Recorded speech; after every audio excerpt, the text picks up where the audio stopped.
Lazare était un homme malade et pauvre. Il souffrait de la lèpre. Malgré sa maladie, il était un homme rempli de bonté envers les personnes. Il était serviable et se préoccupait de ceux qui étaient malades comme lui. Il était notamment préoccupé d'aider un jeune enfant qui était malade de la lèpre. La maman de l'enfant voyait bien que Lazare était mal en point et lui dit: Il faut que tu te reposes, Lazare. Je vois bien que tu es malade toi aussi.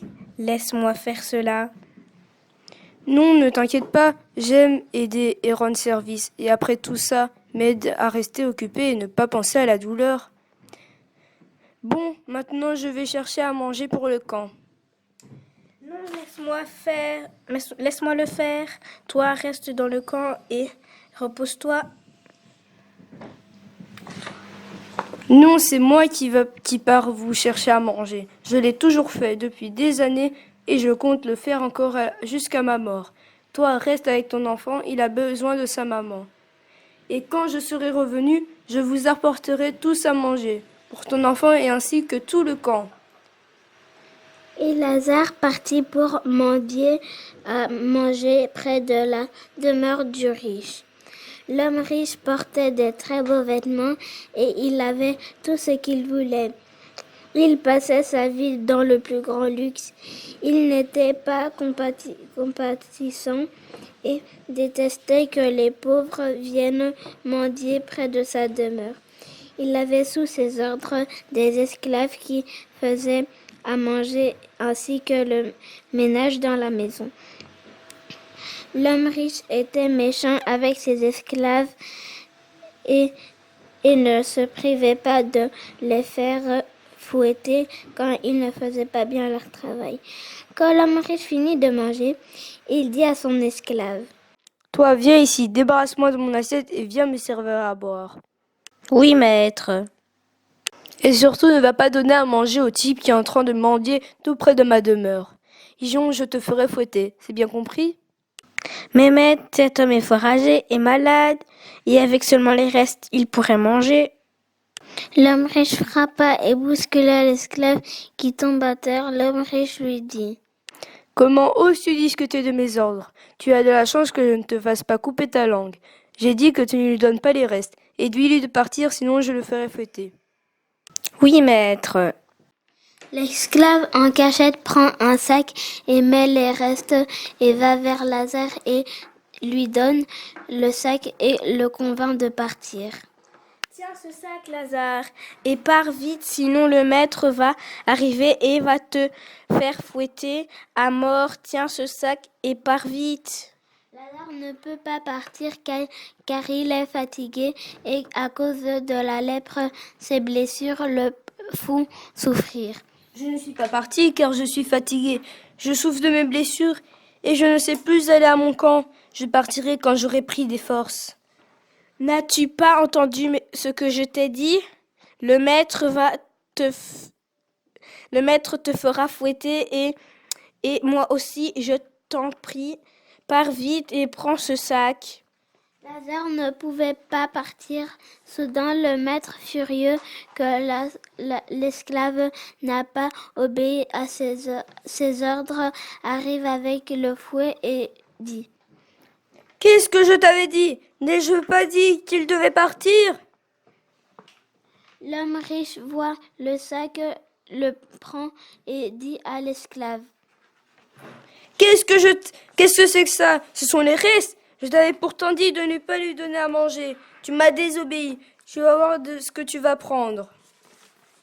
L'homme riche prend son fouet et frappe l'esclave. Voyant cela, Lazare fonce sur l'homme riche et le bouscule et lui dit: Tu n'as pas le droit de le frapper. Il n'a rien fait de mal. Tu as osé me frapper, espèce de face de rat. Tu vas voir de quel bois je me chauffe. Tu vas goûter à mon épée. L'homme riche prend son épée et frappe Lazare et tue et dit ensuite: Voilà un rein en moins. Quant à toi, tu seras privé de manger pendant 3 jours. C'est pour t'apprendre à ne jamais me désobéir. Aie pitié de moi, j'ai fait ce que tu as demandé. J'ai obligé Lazare à partir, mais il ne pouvait pas car il était fort fatigué et il souffrait de ses blessures. Et le sac de nourriture, je ne t'ai pas donné des ordres à ce sujet. Je ne t'ai pas dit de ne pas lui donner à manger à cette face de rat. Si au moins il pouvait avoir les restes, de toutes les façons, ce ne sont que des restes, et en plus vous ne les mangez pas, maître. La nourriture est réservée pour mes chiens et uniquement pour mes chiens. Et en plus, mes chiens ont plus de valeur que cet homme lépreux. J'ai perdu 2 esclaves à cause de ce lépreux. Ils ont attrapé la lèpre à cause de lui. Pendant ce temps, 2 anges viennent chercher l'âme de Lazare et lui disent: Viens Lazare, nous t'emmenons au ciel. Tu as un grand rendez-vous aujourd'hui. Nous allons te présenter près de Dieu. Un rendez-vous avec Dieu? N'aie pas peur, tu es maintenant sauvé et consolé. Nous t'emmenons aujourd'hui dans le paradis. Arrivé au paradis, Lazare est accueilli par Abraham, qui le reçoit dans le paradis. N'aie pas peur, Lazare.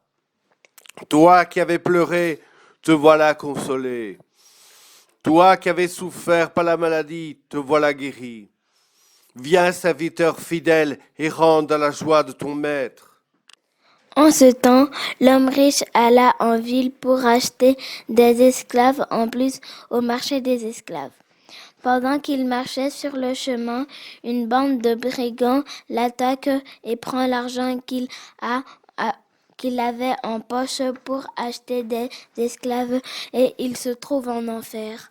Mais où je suis? Qu'est-ce que je fais ici? Serviteur infidèle, te voilà maintenant en enfer. Oh non, c'est un cauchemar. Je n'ai plus rien de mes richesses. J'ai tout perdu. Oh misère, pauvre de moi.